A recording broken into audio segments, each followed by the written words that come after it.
네, 계속해서 시장의 큰 그림을 그려보는 시간입니다. 오늘 이 시간은 DS투자증권의 양혜정 투자전략팀장입니다. 안녕하세요. 예, 안녕하세요. 네, 일단 이번 주에 우리 주식시장은 어떨까요? 예. 8월 조정에서 가장 크게 영향을 줬던 것이 뭐 중국 부진도 있긴 하지만 미국 금리 상승 영향이 컸었거든요.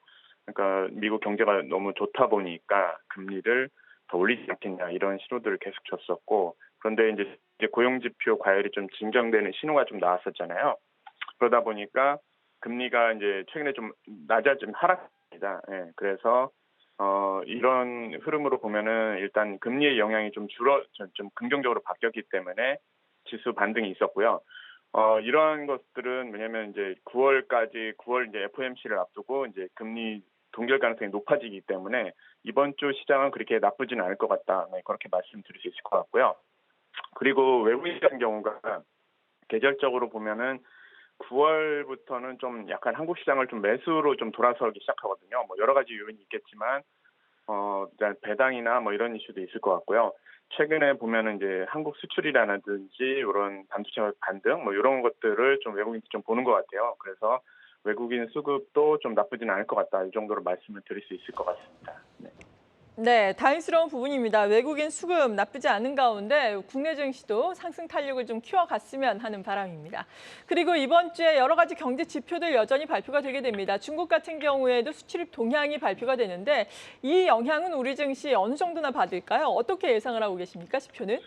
예, 중국 지표 같은 경우는 아마 8월도 그렇게 좋지는 않을 겁니다. 일단 지난주에 발표된 중국 PMI 지표는 약간 개선된 상태를 좀 얘기했거든요. 그거는 그 전에 이제 워낙 이제 안 좋았기 때문에 그 상태에서 최근에 이제 중국 정부에서 부양책을 낸다 하니까 일단 PMI 같은 거는 심리 지표거든요. 심리 지표다 보니까 아마 그런 측면에서 개선됐을 거라 일단 예상을 해요.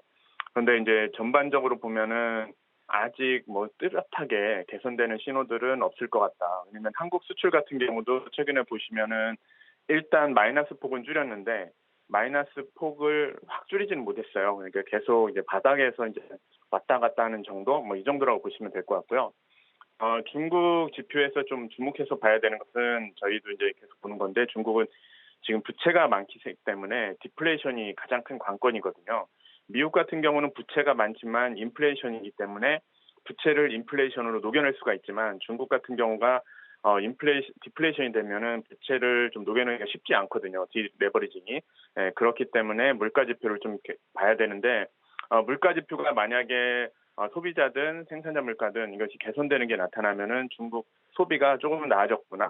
그거에 맞춰서 중국 재고 감소가 나 있을 거고 그러면서 중국 산업 생산 이런 것들이 도는 그런 선수한 수가일이 나올 수 있거든요. 근데 지금 현재로서는 아직 뭐 뚜렷하게 좀 개선되지는 않을 것 같다 정도 그 정도 말씀드릴 수 있을 것 같고요.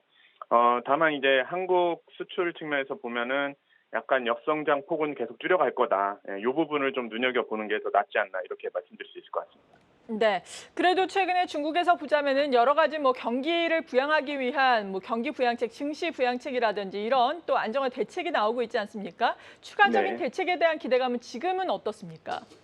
예, 아마 중국이 미국처럼 이렇게 과감한 보조금 정책, 뭐 선진국이죠, 선진국처럼 그런 부분은 좀 계속 피해왔거든요.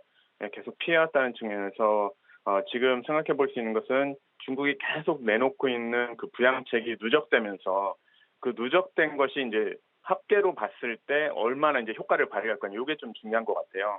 예, 지금 현재 봤을 때 저희가 생각하는 부분은 내년쯤에 좀 개선되지 않겠냐. 일단 부동산 리스크 같은 경우는 뭐 시스템 리스크로 번지기는 쉽지 않거든요. 중국 정부에서 방어할 거기 때문에. 그래서 중국 경기에 대한 기대는 약간 좀 굉장히 천천히 느리게 이렇게 기대하는 것이 차라리 낫지 않을까. 이렇게 생각해 볼 수 있을 것 같습니다. 네, 그렇군요. 여전히 기대감을 키울 수는 없는 상황이다라고 말씀해 주셨습니다. 중국의 경제 지표들도 부진하면서 중국 단체 관광 재개와 관련된 종목들도 덩달아 부진한 움직임을 나타내고 있는데 참고를 해보시면 좋을 것 같습니다. 그리고 요즘에는 우리 달러화에 대한 원화 환율 볼 때 뭐 달러화 가치도 중요한데 중국의 또 위안화, 일본의 엔화까지 봐야 하잖아요. 이번 주에는 네. 어떨까요? 일단 그 달러와 지수만 놓고 보면은 네. 그 유럽이 워낙 경기가 지금 최근에 안 좋아요. 안 좋다 보니까 뭐 달러화 지수를 구성하는 거에 유로화 영향이 좀 크다 보니까 달러화가 좀 올랐거든요. 그런데 이제 달러화 수준 자체를 보면은 지난번 미국 은행 위기 불거졌을 때가 105 수준까지 갔었는데 그 수준에 이제 근접해 있기 때문에 일단 달러화 수준은 이제 고점에 가까워지지 않았나 이렇게 볼 수 있을 것 같고요. 최근에 이제 말씀하신 대로 원화 같은 경우에는 그 위안화 영향이 좀 크거든요. 위안화 영향이 좀 컸었는데 중국 위기 최근에 좀 사활을 걸고 뭐 어떻게 좀 방어하는 것이 이제 환율이거든요. 왜냐면 환이 여기서 올라가게 되면은 수출보다는 사실 내수 쪽이나 이런 소비 쪽 깨지는 것이 더 영향이 크기 때문에 중국 입장에서는 위안화를 방어하기 위한 그런 정책들이 계속 나오고 있기 때문에 그런 부분은 사실 원화 측면에서 봤을 때 지금 한 1,350원까지 갔었는데 1,350원은 좀 고점은 좀 지나지 않았나 저희는 그렇게 생각을 하고요. 그렇다 보니까 연준 의사들도 좀 달러화에 대해서 뭐 크게 아니면 긴축에 대해서 크게 강한 발언을 하지 않을 것 같다. 그러면 원달러 환율은 한 1,200원 후반, 1,300원 초반 뭐 이 정도 수준에서 계속 횡보하지 않을까 이렇게 말씀드리겠습니다. 네.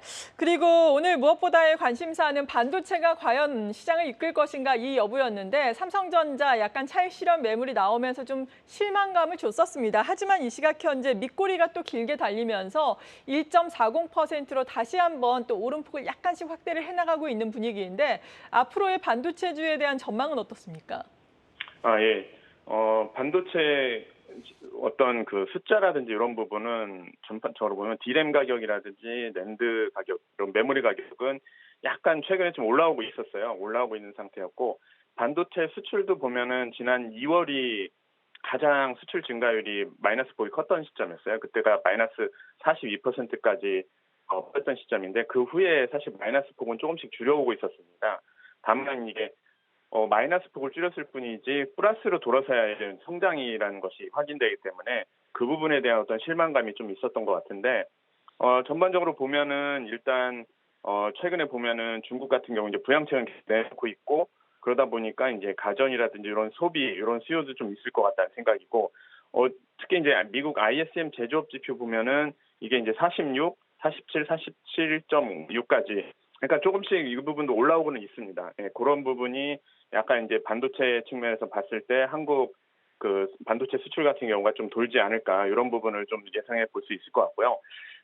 반도체가 돌기 시작하면은 사실 지수 입장에서는 크게 이제 부담을 덜 수가 있거든요. 왜냐면 그동안 시장이 약간 순환매, 그러니까 주도주가 없이 순환매만 하다 보니까 지수를 좀 이끄는 그 주도주가 부재했었거든요. 그렇다면 이제 반도체가 올라서기 시작하면은 2,600포인트는 다시 도달하지 않을까 저희는 그렇게 조심스럽게 예상해 봅니다. 네. 그리고 유럽에서 상당히 많은 행사가 열리네요. 최대 가전 또 행사인 IFA가 지금 열리고 있는 상황이고 5일부터는 또 모빌리티와 관련해서 IAA가 또 독일의 뮌헨에서 열리게 된다고 하는데 이것과 관련해서 우리가 볼 수 있는 종목들이라든지 그리고 마지막으로 투자 전략 제시를 해주신다면 어떨까요?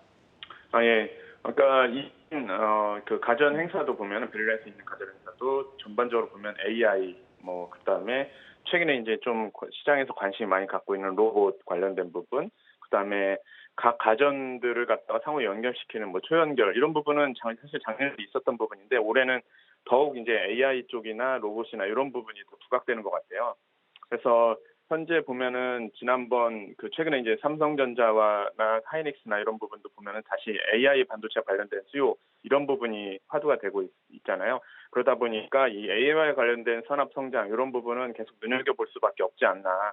이게 이제 과거에 이제 인터넷 산업 성장 초기와 좀 많이 닮아 있기 때문에 이 AI 관련된 하드웨어 투자 이런 부분은 아마 당분간 계속 유망할 거고 결국 이제 이런 부분을 연결시켜 보면은 반도체 그다음에 반도체와 연결된 패키징이라든지 그다음에 이런 부분 기판 같은 경우 이런 부분도 약간 수혜를 볼 수 있거든요. 그럼 이제 삼성 전기라든지 사막 콘덴서 이런 부분도 약간 수혜를 볼 수 있고 결국 IT 하드웨어이지 않을까 이렇게 예상을 할 수 있을 것 같습니다.